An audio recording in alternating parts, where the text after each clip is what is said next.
Greeks are voting today in an election that could decide whether the heavily indebted country remains in the Eurozone or heads for the exit. German Chancellor Angela Merkel said it was extremely important for Greeks to elect lawmakers who would respect the terms of a controversial bailout deal. Opinion polls show the radical leftist Syriza party, which wants to scrap the bailout deal and boost social spending, running neck to neck with the conservative New Democracy, which broadly backs it. Today's election is a rerun of an earlier vote on May 6th, which produced no clear winner and forced voters back to the polls for a vote that is seen as a referendum on the future of the single currency.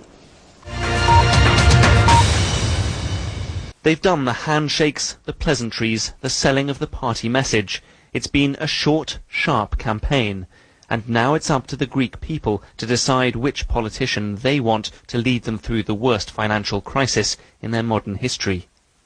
The two front-runners are from opposite sides. Antonis Samaras of the centre-right New Democracy Party wants to pursue the cost-cutting here and keep Greece's international bailout, albeit with some lightening of the burden.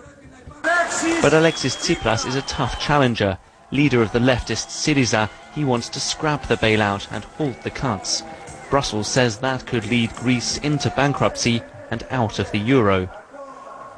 And so there has been an unprecedented intervention by EU leaders for fear that a Greek exit from the eurozone could set off a chain reaction elsewhere. It's so important that the Greek elections lead to a result in which those that will form a future government say, yes, we will stick to the agreements. That is the basis on which Europe will prosper. But this is a society suffering from the cuts. A third of Greeks are now thought to live below the poverty line, and unemployment is at record highs. Anger at the state of the country is likely to be vented at the polls today. A small country with a tiny European economy, and yet a vote with huge implications for the survival of the eurozone. The choice facing Greece is a critical one indeed. Upcoming young leader Alexis Tsipras of Syriza Party, the National Left Party, was suggesting that we've won over fear.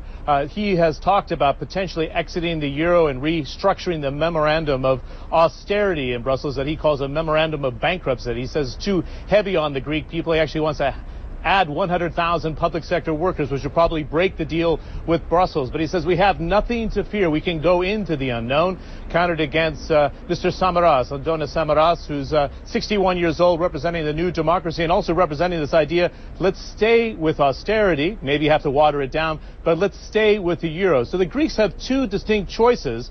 But right now, Natalie, the problem is probably neither one of them will come up with a majority here to lead, or even a vote over 30% to be able to form a government easily. So we had the May 6th vote and now the June 17th vote. And if we wake up on Monday morning, will the financial markets have the relief that they were seeking and some clarity? The answer is probably not. They'll have to go into that horse trading of negotiation and create probably some more uncertainty going forward as well.